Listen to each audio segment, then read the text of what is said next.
Oke, bismillahirrahmanirrahim. Assalamualaikum warahmatullahi wabarakatuh. Selamat datang bertemu lagi dengan Ibu untuk kita melanjutkan pembahasan untuk mata kuliah penjaminan dan pengendalian mutu layanan pendidikan masyarakat. Hari ini Ibu ingin menjelaskan bahan mengenai akreditasi. Kenapa akreditasi itu menjadi salah satu bagian materi yang penting dipahami oleh mahasiswa dalam mata kuliah penjaminan mutu. Sebagaimana halnya dalam pembahasan perkuliahan kemarin, bahwa dalam suatu layanan pendidikan non formal itu kita harus memahami secara komponen-komponen atau cara berpikir dari sistem layanan pendidikan.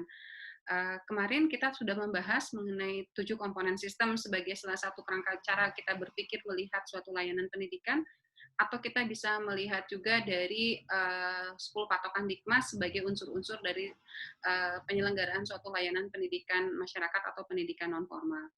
Kalau dalam 7 komponen sistem ada instrumental input, kemudian raw input, ada proses di dalamnya, ada output, dan dipengaruhi juga oleh environmental input, terus kemudian ada other input, dan kemudian setelah output dia akan menjadi suatu outcome atau suatu dampak. Suatu layanan penyelenggaraan layanan pendidikan itu dia akan berlangsung dengan adanya komponen-komponen atau unsur-unsur itu. Nah, sama juga dengan kalau kita melihat dari 10 patokan Dikmas. Jadi unsur-unsur layanan pendidikan itu kalau dalam pendidikan non formal akan lebih mudah kalau kita membaginya kepada aspek-aspek yang mana akan mempengaruhi keberlangsungan proses pembelajaran. Ibu tidak usah mengulangi lagi bahan mengenai 7 komponen sistem dan 10 patokan Dikmas, kalian tinggal buka lagi catatannya. Nah, hari ini Ibu ingin membahas bahwa saat ini dalam meninjau suatu layanan pendidikan, dalam hari ini pendidikan masyarakat, ataupun lebih mudahnya kalau kalian penyelenggaraan di dalam satuan adalah satuan dalam pendidikan non formal, pemerintah telah menetapkan ada standarisasi dalam layanan pendidikan. Nah, standarisasi ini harus kalian pahami sebagai orang yang nanti akan berkecimpung memiliki kompetensi sebagai pengelola ataupun sebagai pendidik layanan dalam pendidikan masyarakat. Kenapa kita harus paham apa yang menjadi standar dari layanan pendidikan ini? Karena sebagaimana kita ketahui dalam Undang-Undang Nomor 20 Tahun 2003, layanan pendidikan Indonesia terbagi kepada 3 jalur, yaitu jalur pendidikan formal, non-formal, dan informal. Untuk jalur pendidikan formal dan non-formal, si layanan pendidikannya memiliki suatu pembeda dalam setiap jalurnya. Begitu juga dengan jalur informal. Nah, kalau pendidikan formal, kalian kan sudah paham ya, sudah menjalani sejak dari TK, SD, SMP, SMA, dan sekarang pada saat ini kalian sedang kuliah. Dan bagaimana sebetulnya suatu layanan pendidikan itu akan dikatakan baik dan dikatakan bermutu apabila dia memenuhi standarisasi minimal dari suatu layanan. Jadi ada yang gini, kalau kita ikut kursus nih, atau ikut masuk ke sekolah lah yang paling gampangnya.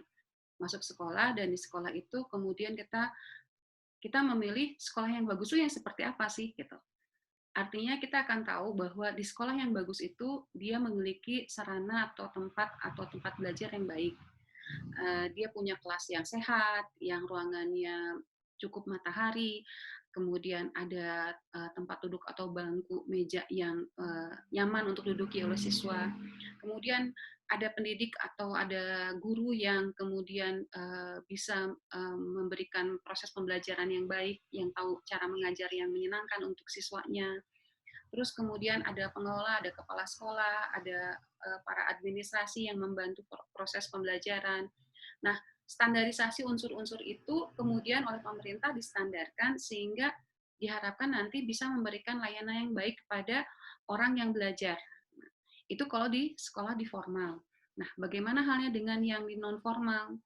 Karena non formal itu juga adalah suatu layanan pendidikan, yang mana hal ini adalah si layanan ini di luar dari jalur formal, namun dia berstruktur dan berjenjang juga. Artinya, ada beberapa program layanan yang diselenggarakan di masyarakat dia tapi berstruktur juga. Dia memiliki kurikulum, dia memiliki perencanaan perancangan, dia memiliki unsur-unsur layanan pendidikan.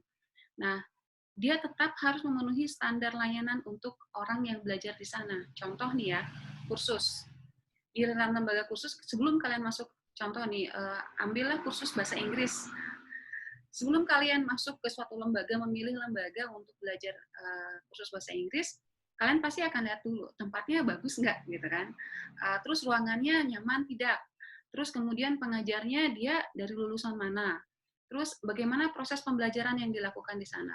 Nah, itu artinya bahwa semua layanan yang diberikan, apakah yang inisiasi dari masyarakat maupun dari pemerintah yang dalam ini pendidikan formal, harus memenuhi standarisasi-standarisasi yang telah ditetapkan.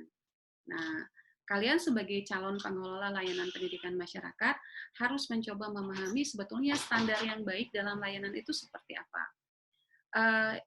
Dalam pertemuan minggu kemarin, Ibu telah menjelaskan mengenai, Ibu minta kalian untuk mencari bahan-bahan tentang aturan atau kebijakan yang menjadi naungan dalam standarisasi dari suatu layanan pendidikan. Nah, di sini kemarin Ibu minta kalian untuk mendownload Undang-Undang Nomor 20. Jadi yang untuk yang kelas A, kelas apa kelas B? Ibu lupa. Kelas B atau kelas A lah salah satunya. Kalau pokoknya salah satu kelas dia sudah mendownload, tapi satu kelas lagi Ibu khawatir belum ditugaskan untuk, mungkin di-download sudah, tapi kalau hanya sekedar di-download tapi tidak dibaca itu percuma. Jadi harus di-download, dibaca. Kalau sekiranya dibaca yang di HP atau di tab-nya atau di laptopnya nggak bisa yang soft file, Ibu sarankan untuk di-print. Karena dengan di-print kita akan lebih, fokusnya lebih dapat.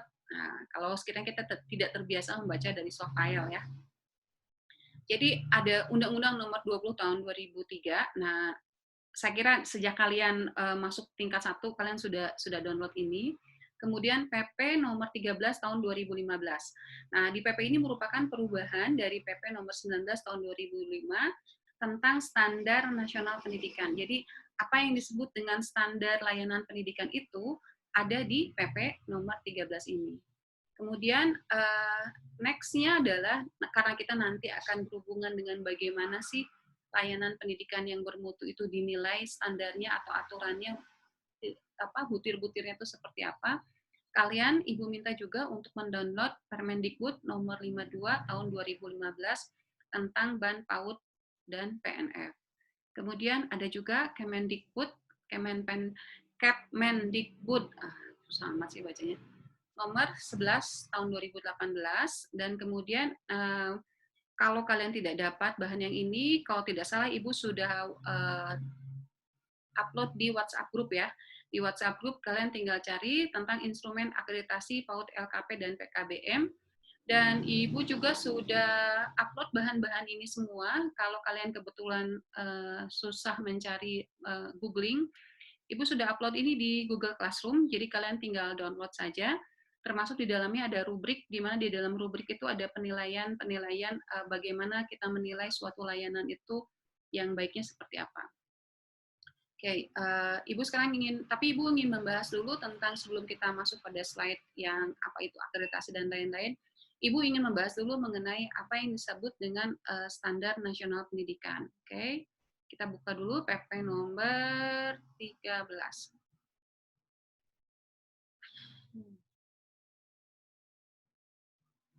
Oke, kalau kalian sudah download, kalian baca pasal pertama di sini. Di pasal 1 itu dijelaskan mengenai standar nasional pendidikan, definisinya apa. Jadi standar nasional pendidikan di sini adalah kriteria minimal tentang sistem pendidikan di wilayah hukum Indonesia. Jadi artinya berlaku hanya di Indonesia ya. Jadi jangan menyamakan kalau standarisasi di sini, kemudian apakah di Jepang juga sama? Ya, tidaklah. Ini karena standar yang ditetapkan untuk layanan-layanan pendidikan hanya di Indonesia. Jadi si kriteria minimal ini adalah harapannya semua lembaga yang memberikan layanan pendidikan kepada masyarakat, kepada individu yang warga masyarakat Indonesia, dia harus memenuhi standarisasi ini. Kenapa harus ditetapkan? Ibaratnya gini, pada saat kita belum mengetahui sebetulnya tujuan yang harus dicapai itu seperti apa, kita tadi tidak memiliki targetan rencana kita harus kemana, kita harus mencapai apa, gitu, seperti itu. Jadi kalau sekiranya ada yang bicara, bukan ada banyak perbedaan kondisi di daerah kota, kemudian di desa, kita tidak bisa menyamakan standar di kota dan di desa. Nah, standarisasi ini sebetulnya kalau kita secara berpikir secara logis tidak menjadi suatu pengikat dalam artian ya memang kalau bisa dipenuhi sampai kepada batas yang paling tinggi bagus. Tapi eh, semua layanan yang sifatnya kita memulai dari layanan ingin membelajarkan orang lain, ingin membantu orang lain untuk lebih berkembang dan mencapai hasil yang terbaik, itu menjadi suatu niatan awal. Nah, tapi ke depan kita harus berprogres sehingga terus mengembangkan lembaganya sehingga menjadi lebih baik lagi dan memberikan layanan yang lebih baik. Nah, layanan yang baik itu seperti apa? Nah, ini si layanan yang baik itu pemerintah telah menetapkan kriterianya. Jadi, kalau kita sebagai warga masyarakat ingin membelajarkan orang yang ada di sekitar kita, tapi saya hanya punya garasi, saya hanya punya niatan baik, saya hanya punya sedikit tempat untuk duduk lesehan untuk anak-anak membaca.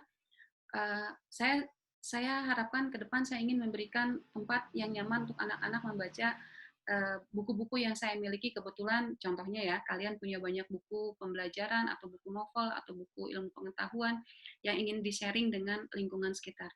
Yaitu kita lakukan saja, tidak usah menunggu sampai terpenuhi pada standar yang minimal yang paling baik. Kenapa? Artinya kita memulai yang kita bisa dulu gitu. Nah, setelah kita memulai menyelenggarakan suatu layanan, kemudian kita melihat layanan yang baik itu seperti apa sih?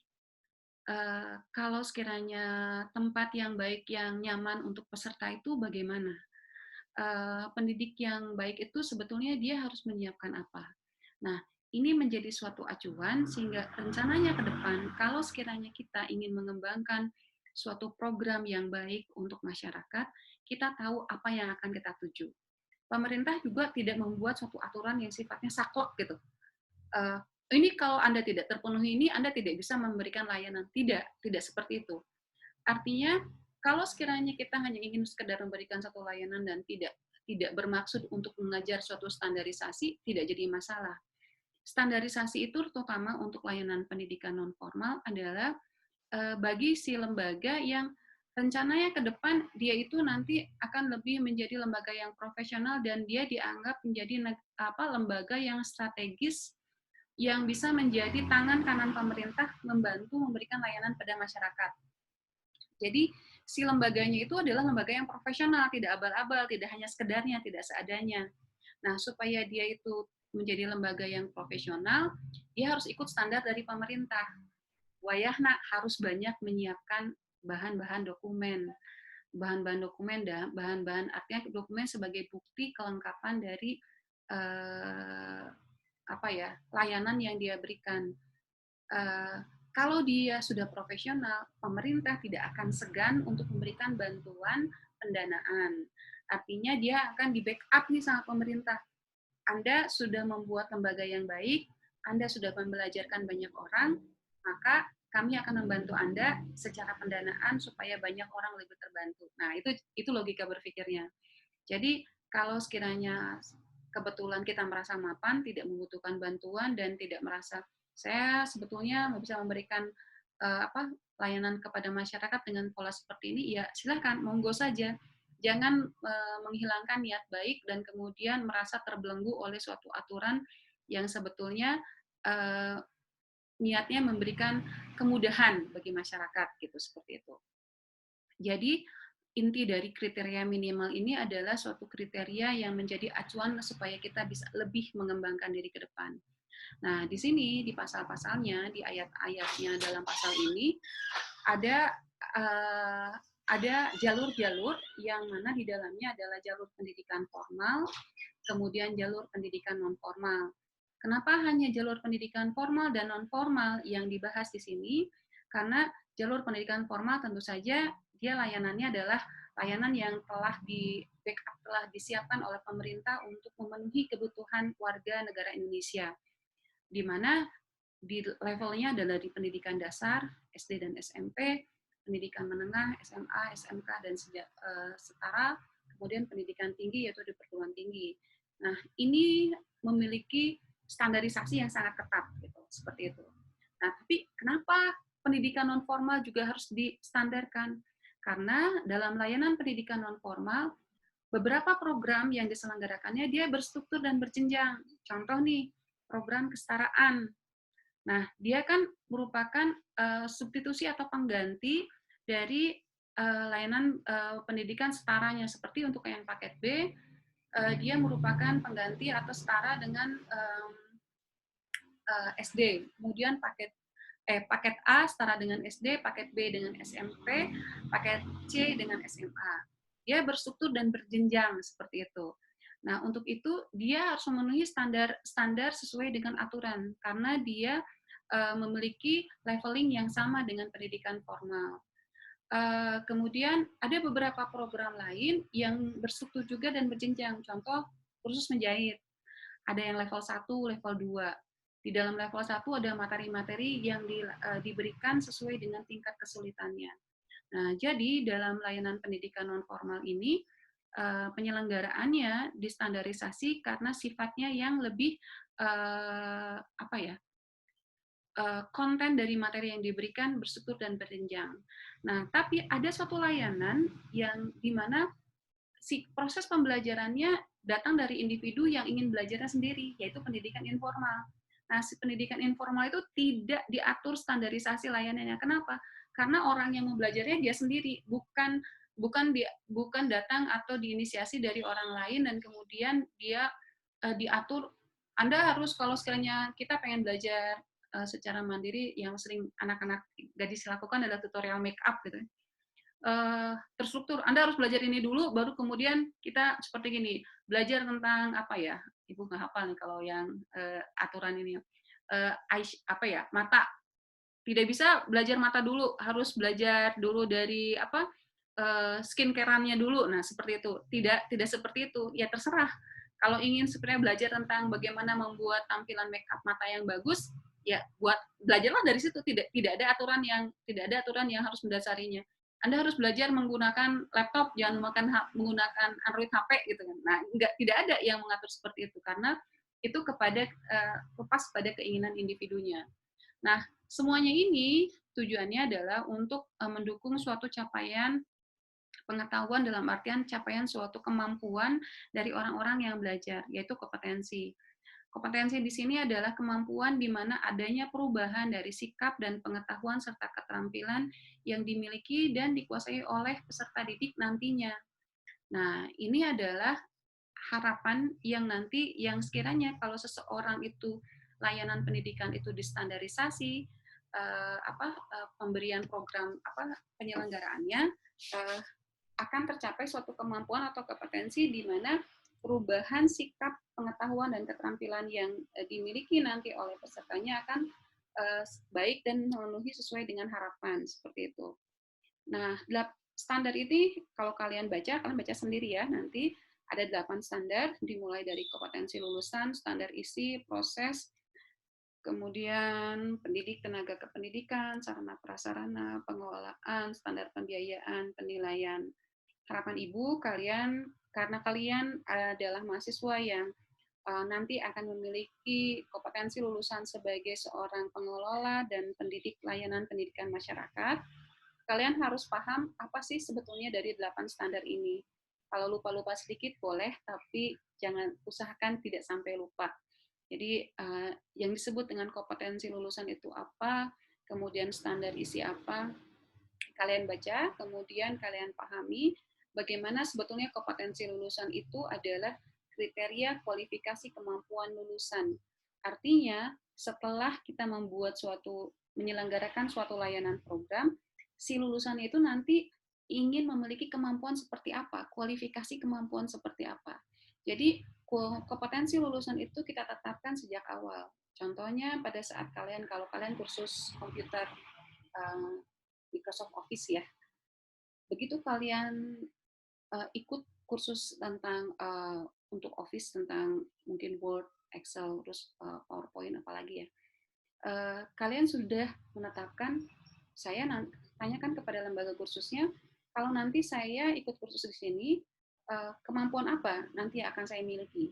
Jadi itu artinya sebelum kita mengikuti sudah ditetapkan, nanti orang yang mengikuti layanan pendidikan ini, dia harus memiliki kemampuan kriteria seperti apa. Jadi jangan sampai kalian ikut suatu layanan pendidikan dalam layanan pendidikan non formal, atau kalian membuat suatu layanan. Contoh nih, kalian bikin suatu pelatihan pelatihan membuat bros buat ibu-ibu rumah tangga. Tujuannya apa? Ya pokoknya mah supaya ibu-ibunya bisa lah. Bisa apa? Nah, artinya sejak awal kalian harus tetapkan, ibu-ibu yang ikut pelatihan untuk membuat bros ini, nanti dia bisa membuat bros hiasan atau pin yang bisa dia pakai atau dia jual dan memiliki nilai jual. Nah, contohnya seperti itu. Jadi kalian sudah menetapkan nanti mereka itu, ibu-ibu itu memiliki kemampuan untuk membuat bros yang baik yang bisa dia pakai sehari-hari ataupun dia bisa jual untuk menambah penghasilan atau seperti apa. Jadi artinya sudah ada pengetahuannya, adalah dia bisa bagaimana membuat bros atau pin, kemudian dia memiliki sikap ingin belajar membuat sesuatu yang nanti menambah keterampilan dia. Jadi selama kalian membuat pelatihan itu, kalian mengubah sikap pemikiran dari si ibu-ibunya sehingga dia itu senang untuk belajar. Terus kemudian keterampilannya, dia menjadi orang yang terampil bisa membuat. Nah, itu kalian tetapkan semenjak awal. Nah, kalau standar isi adalah kriteria mengenai ruang lingkup materi dan tingkat kompetensinya. Materi apa yang akan kalian belajarkan di situ pada saat tadi contoh ya, membuat yang bros itu. Materinya apa sih yang nanti akan kalian siapkan? Kalian harus tetapkan dari awal. Terus kemudian tingkatan kompetensinya. Apakah brosnya levelnya hanya sekedar bros yang mungkin pin yang biasa atau yang dibuat dari manik-manik atau seperti apa? Kan kalau kita lihat yang jualan bros itu macam-macam ya, ada yang rumit, ada yang hanya sekedar tempel-tempel tapi kelihatan lucu kayak seperti itu. Jadi artinya ada leveling tingkatannya, sehingga kita sudah menetapkan, oh untuk saat ini karena pemula ya udah kita hanya membuat pelatihan bros yang sifatnya paling tidak ibu-ibu ada kegiatan aktivitas senang seperti itu. Kemudian tetapkan proses pembelajarannya seperti apa.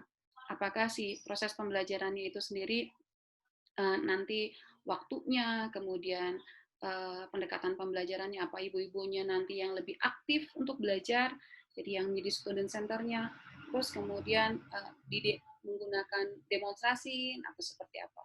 Nah, nanti kalian pelajari, kalian pahami, sampai kemudian siapa nanti yang akan mengajarkannya, kemudian belajarnya nanti menggunakan alat-alat yang seperti apa, tempatnya di mana, dan bagaimana kalian mengelola kegiatan dimulai dari merencanakan si kegiatan pelatihannya sampai melaksanakan sampai mengevaluasi nanti si proses pembelajarannya. Biaya yang dibutuhkan untuk kegiatan pelatihan itu, kemudian nanti bagaimana kalian menilai keberhasilan dari pembelajarannya seperti itu. Jadi ini adalah suatu standar yang bisa kalian pakai sebagai suatu titik awal berpikir suatu layanan pendidikan. Oke. Kita kembali lagi ke PPT yang Ibu sudah sharing PPT-nya, jadi kalian tinggal cari saja. Nah, ya, oke. Nah, habis baterainya, sebentar.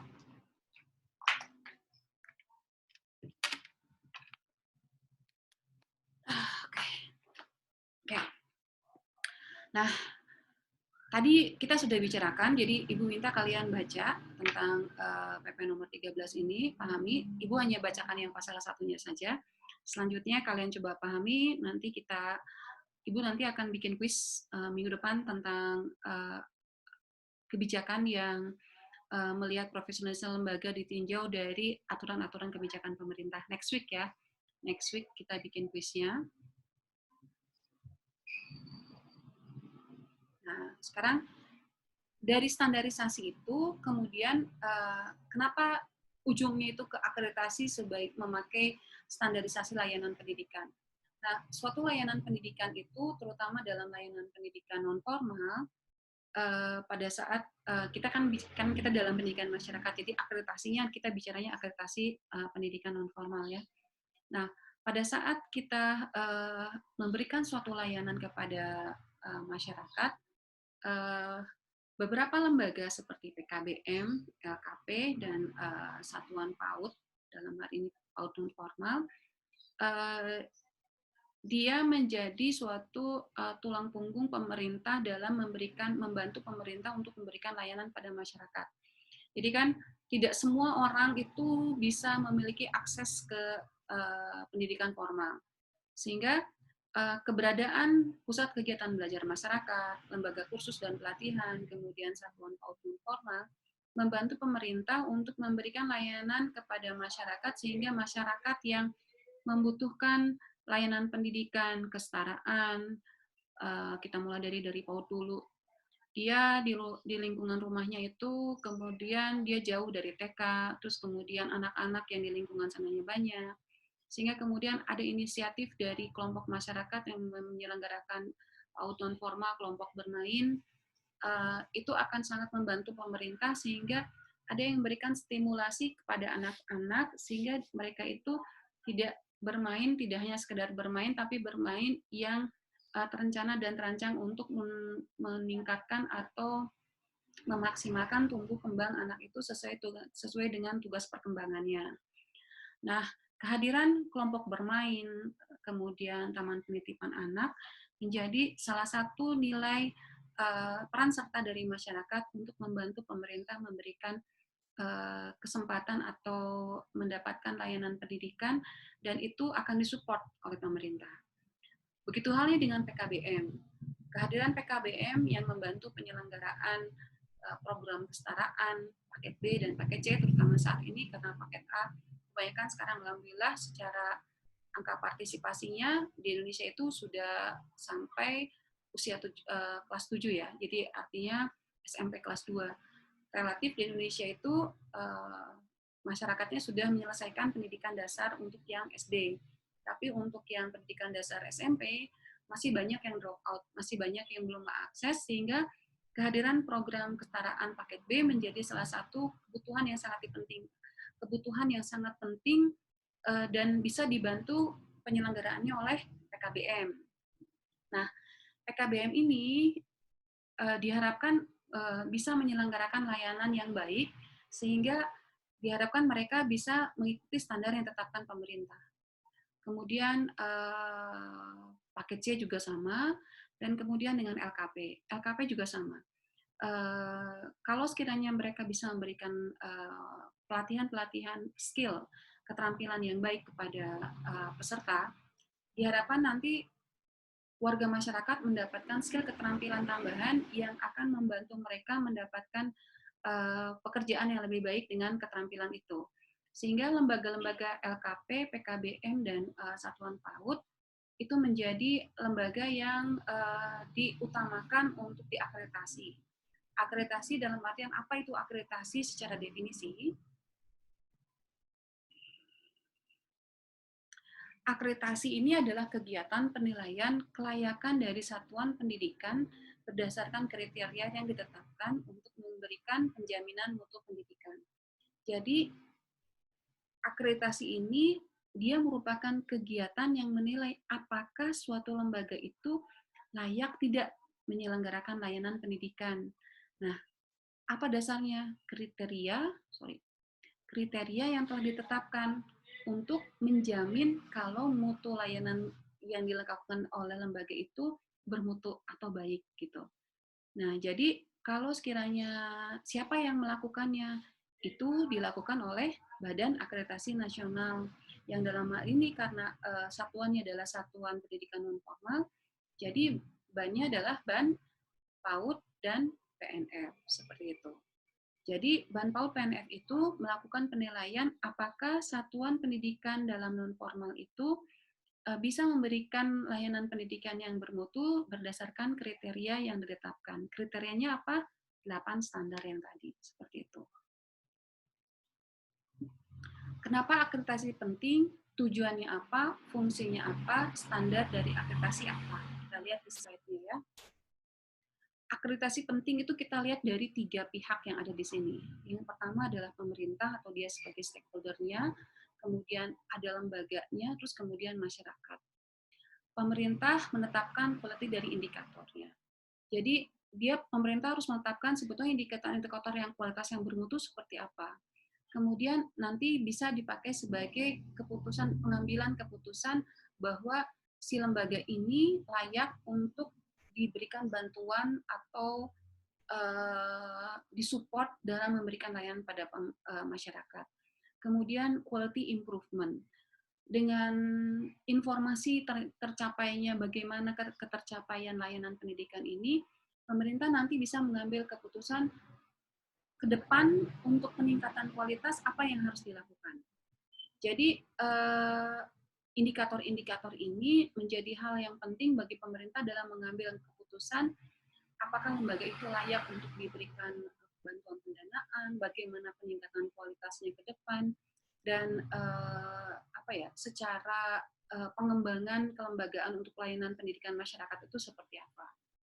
Kemudian bagi lembaga juga sangat penting si akreditasi ini. Kenapa? Yang pertama di sini kita lihat adanya minimum standar quality. Jadi si lembaga tahu standar minimum yang harus dia penuhi itu seperti apa. Saya itu ke depan supaya lembaga saya semakin baik, apa yang harus saya lakukan? Kemudian dia bisa mengetahui performance lembaganya dia itu sudah sampai sejauh mana dibandingkan dengan lembaga-lembaga lain atau berdasarkan aturan.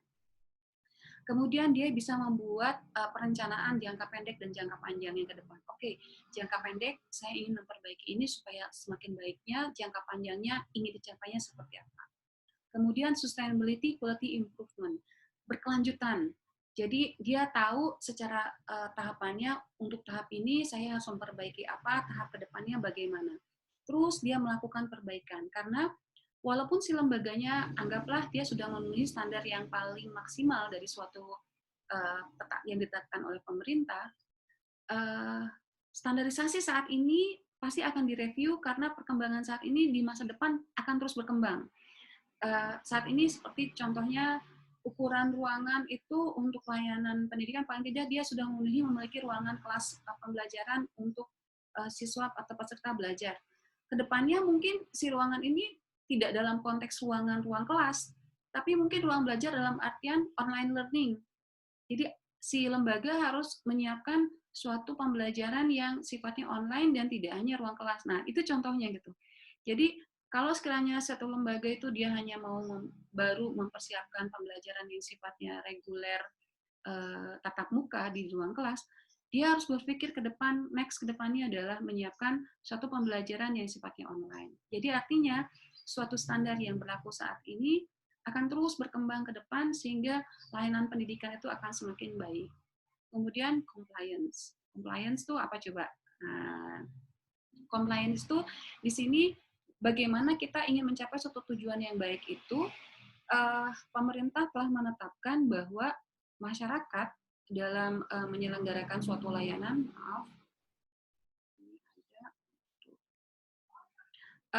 dalam memberikan suatu layanan, dia harus memenuhi standarisasi yang minimalnya seperti apa, seperti itu. Nah, jadi kalau sekiranya standar-standar ini ditetapkan, dia ada upaya untuk memenuhi paling minimal indikator-indikator yang telah ditetapkan. Kemudian public accountability, kepercayaan dari publik bahwa ini lembaga ini betul-betul lembaga yang baik, yang bermutu, yang profesional.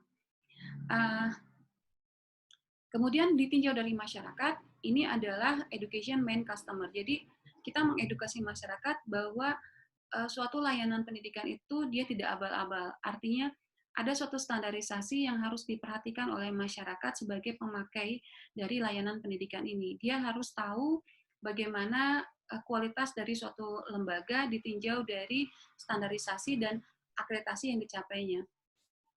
Begitu kita memilih suatu layanan pendidikan untuk diri kita atau untuk keluarga kita, kita lihat sebetulnya dia levelnya dia bagus tidak? Dia akreditasinya A atau B gitu. Dia oleh pemerintah sudah diakui tidak keberadaan layanannya.